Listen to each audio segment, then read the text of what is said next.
Este segmento es presentado por Stellarbet, donde juegan las estrellas.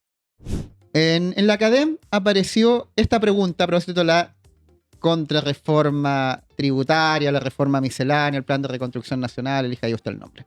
¿A quién cree usted que beneficia principalmente el plan de reconstrucción nacional? 49% dijo a los más ricos, 44% dijo a todos por igual y no sabe, no responde 7%. O sea, por 5 puntos porcentuales, la mayoría cree que a los más ricos. Tú, en tu percepción de periodista que está monitoreando todos los temas, ¿te parece que como se ha planteado esta propuesta, esta ley, esta iniciativa, ha hecho que se perciba así como una propuesta para los más ricos? Sí, absolutamente, sobre todo en la cadena nacional, cuando abordaron la medida de que los mayores de 65 años no iban a pagar contribución en la primera vivienda. Con Contrapoder Chile hicimos el ejercicio de buscar la declaración de patrimonio de los ministros y nos dimos cuenta que uno de los ministros actualmente del gobierno de José Antonio Kast tiene una primera vivienda de más de 1.200 millones de pesos en avalúo fiscal y que obviamente debido a esta medida ya no va a pagar. Entonces, finalmente, la sensación que nos deja al revisar la declaración de patrimonio es que finalmente siempre se trata de beneficiar a un sector de mayor poder adquisitivo. O sea, a mí por lo menos me llama la atención lo de Catalina Parot, que sale como una de las más mejor evaluadas. Catalina Parot aún no hace su declaración de patrimonio. O sea, ella podría estar dentro de este grupo de ministros que van a ser beneficiados de esta nueva medida del plan de reconstrucción o el plan Quirós, como lo tratan de llamar. Y el ministro Pérez, el ministro García Rumiñahui tampoco ha declarado patrimonio. Es decir, tenemos dos ministros que son mayores de 65 años que podrían verse beneficiados con esta medida, pero lo desconocemos debido a que hasta la fecha, estamos diciendo 20 de abril, aún no declaran patrimonio. Comparado con los demás ministros que sí lo han declarado, por lo que tenemos actualmente 4 ministros que podrían verse beneficiados con esta medida, pero actualmente podrían ser 2 más, o sea, serían 6. En el artículo que está publicado hace 3 días en el sitio de contrapoderchile.cl, visítenlo y háganse socios también para apoyar el periodismo independiente, dice que quienes se verían directamente beneficiados son el ministro de Defensa, Fernando Barros Tocornal, el ministro de Agricultura, Jaime Campos, el canciller, José Pérez Maquena, y el ministro del Interior, Claudio Alvarado. ¿Cómo ustedes investigaron esto? ¿Cómo les llegó la info y por qué lo relevaron? Todo surgió por una entrevista del ministro Claudio Alvarado, que está posicionado como uno de los mejor evaluados. Buscamos una entrevista que dio Mega Noticias. Ah, la que dio justo después de la cadena nacional. Sí, y dijo, yo sería uno de los beneficiados con esta medida del pago de contribuciones, como de liberarse de pagar las contribuciones de la primera vivienda. Y ahí nosotros dijimos, a ver, ¿cómo esto?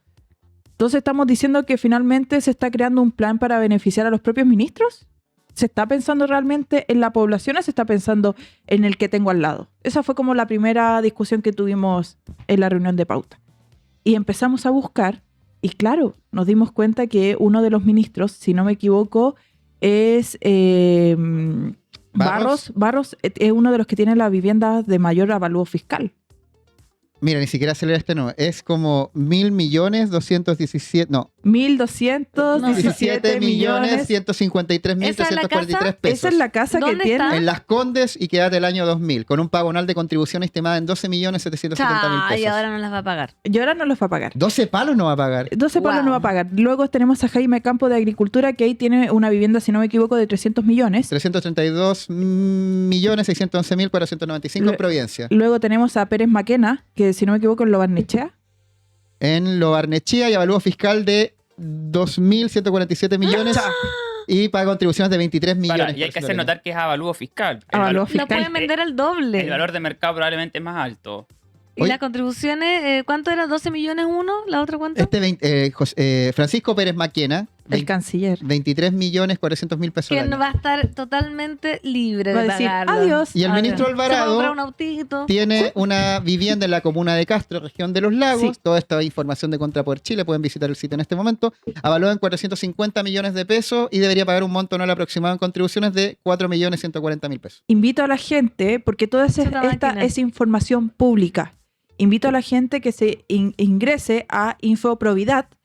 En el inicio aparece la declaración de ministros y ahí ustedes van a poder confirmar el avalúo fiscal, las sociedades, todo eso de José Antonio Kast, que también publicamos que él actualmente tiene una sociedad con su hijo, que se llama Padua Limitada. ¿Con Toño?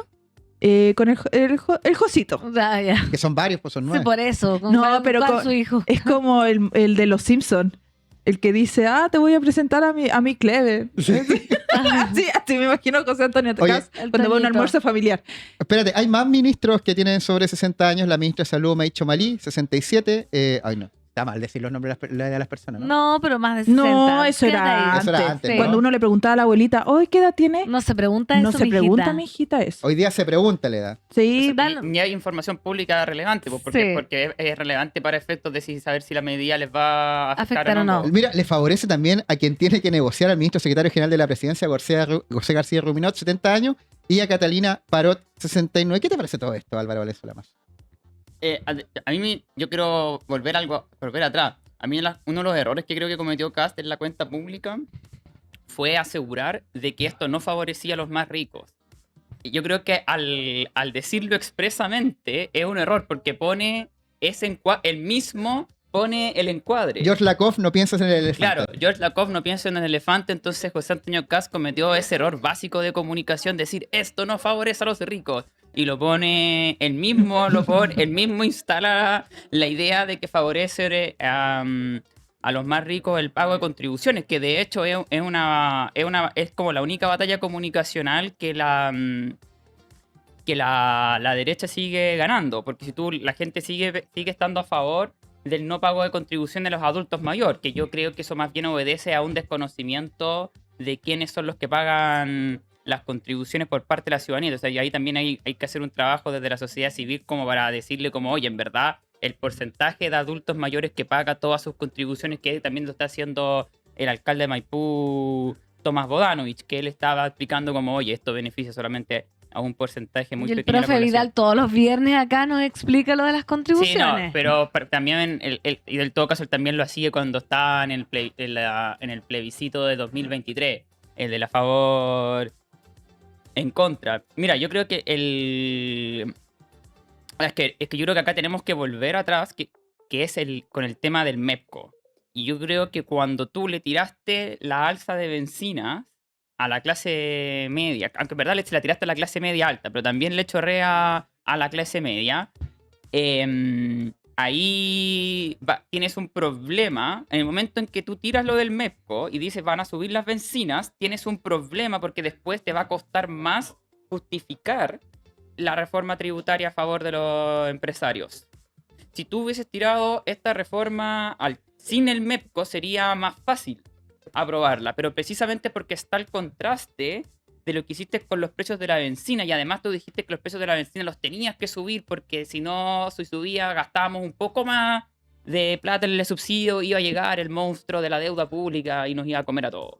Ya, entonces si tú habiendo instalado eso para justificar la alza de las bencinas, ahora tú quedas preso de eso para ahora justificar una reforma tributaria de los más ricos que cualquier economista te va a decir que eso va a generar déficit fiscal a corto plazo, y también la mayoría de los economistas te va a decir que lo va a también generar a mediano y largo plazo, porque no va a alcanzar a compensar el mayor crecimiento producto de la reforma, que creo yo que va a ser marginal, para solucionar el tema del déficit fiscal. Entonces yo creo que ahí está el problema. Hay un problema de relato, porque tú en marzo le dijiste a la población que no podíamos, que era demasiado apremiante la situación de la deuda pública, y ahora resulta que en realidad lo que está ocurriendo es que la alza de la benzina la razón por la cual se procedió a esa alza a la benzina pareciera ser que fue para precisamente dejar montos para que poder financiar una reforma tributaria, po.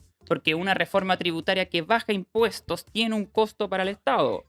Pero acá yo me quiero detener porque tú estabas diciendo, Álvaro, como que cae de cajón o digamos se cae el relato porque estás diciendo recorto recursos en algún lado para beneficiar a los más ricos, pero en las encuestas el margen es demasiado estrecho. Mira, acá en la ley miscelánea Plan Quirós, que es lo que estamos hablando, el 35.4 está en desacuerdo versus el 32.7 de acuerdo. Pero Entonces, ¿cómo se explica, siendo que parece que estamos manejando datos tan evidentes, que haya esta...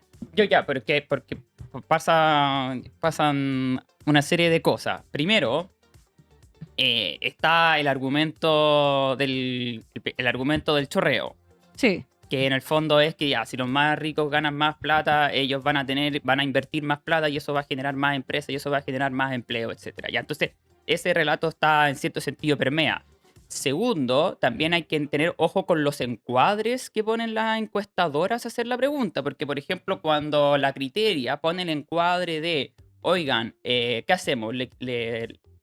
Reforma tributaria a los ricos o a la clase media, todos dicen a la clase media y la reforma tributaria tiene, no sé, 28% de aprobación. Cuando tú le pones las medidas de Plan Quirós sin referir exactamente a qué te ¿Cuáles son? refieres, ahí le da mejor. O por ejemplo, Isakson hizo un trucazo, como diría Moe de los Simpsons, cuando él pregunta qué opina usted de bajar los impuestos de primera categoría, sin especificar cuáles son los impuestos de primera categoría. Entonces, cuando tú preguntas qué opina usted de bajar los impuestos de mucha gente dice como, ya, sí, bien. Entonces después tú la misma haces la pregunta, oye, ¿qué opinas tú de bajarle los impuestos a las grandes empresas? Entonces la gente dice, ¡buh! Entonces ahí hay un tema también, yo creo que también está enfoque. eso. Y lo tercero es porque estos temas tributarios son complejos de explicarle de entenderlo, que incluso uno mismo, si lo empieza a estudiar, es bien complicado y no queda tan claro quién tiene razón y quién no, porque yo no soy un economista destacado, entonces yo simplemente tengo como que leer lo que dicen. Entonces, ¿qué pasa cuando cuando en estos temas complejos lo que uno hace para evaluar su opinión respecto a aquellos es recurrir a qué es lo que piensan otras personas o qué es lo que piensan personas que a mí me merecen confianza? Entonces, ¿qué pasa?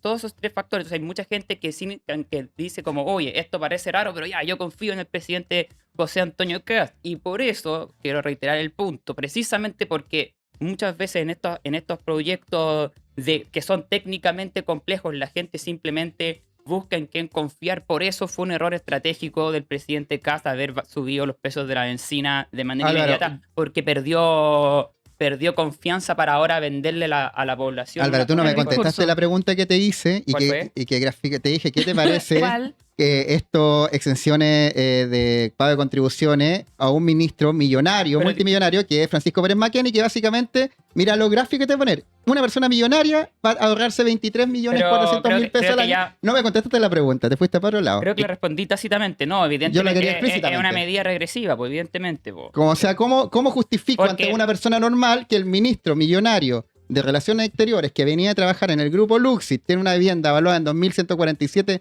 millones de pesos y se va a ahorrar 23.400 millones, 23 millones al año? Es una medida regresiva, pues porque si él no paga esos 25 millones de pesos, tenemos distintas soluciones a aquello. Una es simplemente menos prestaciones, que los municipios hagan menos cosas.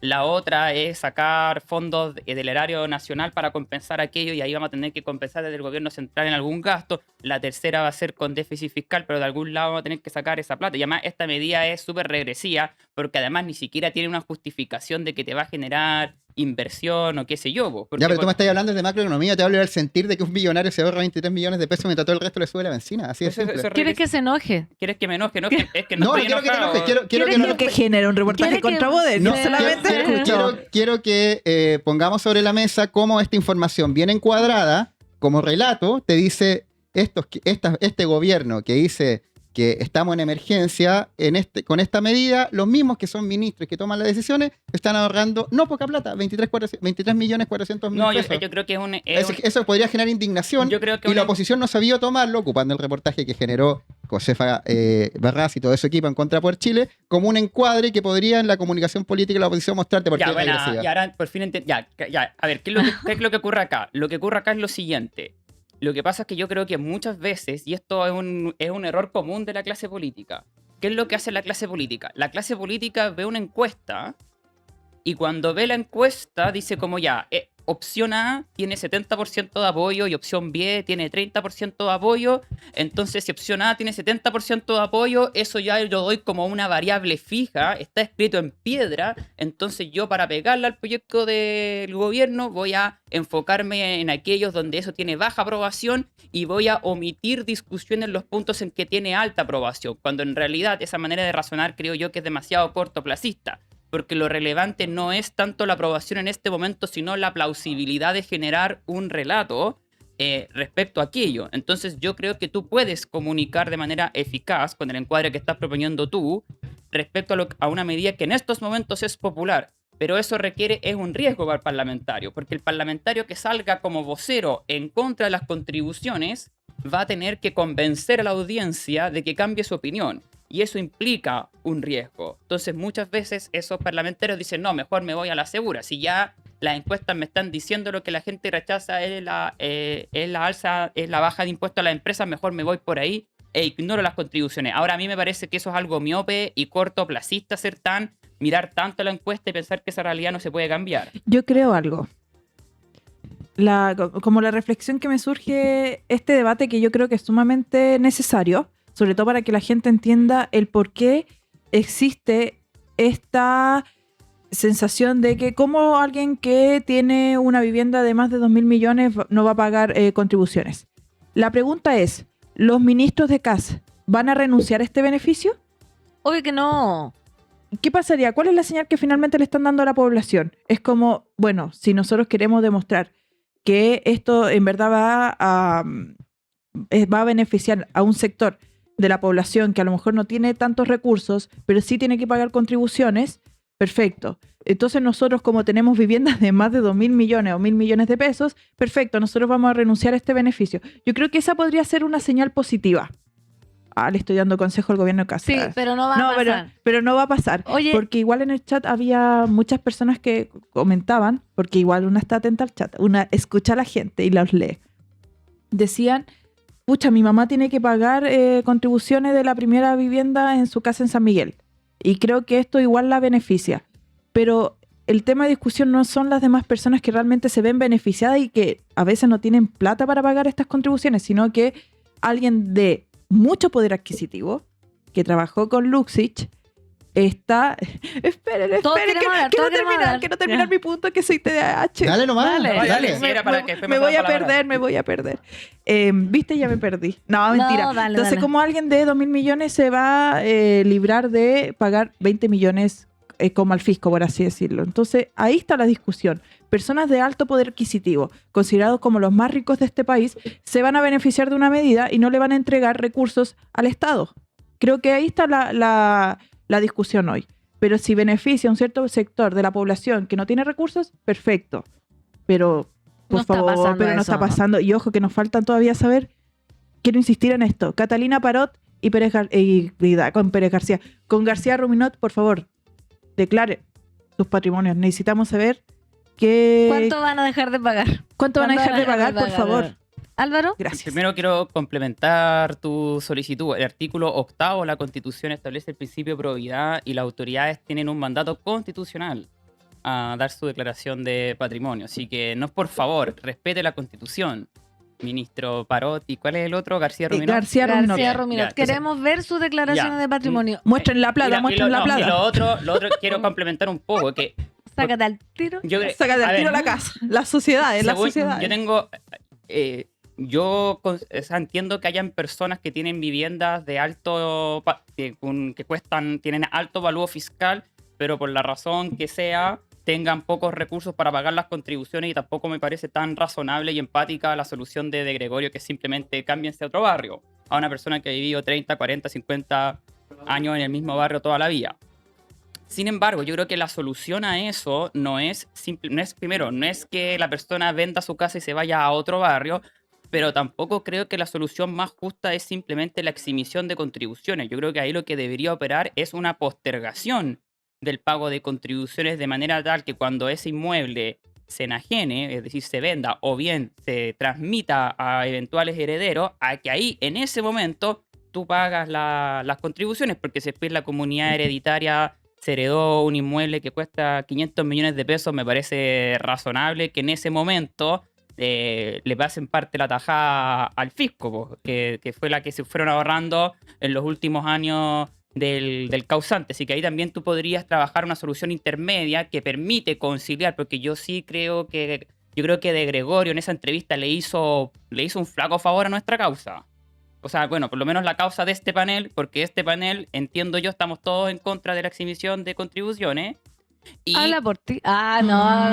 pero Chico, convengamos que De Gregorio le hizo un flaquísimo favor a nuestra causa. O sea, De Gregorio fue a CNN y él fue supuestamente a defender nuestra causa y la perjudicó.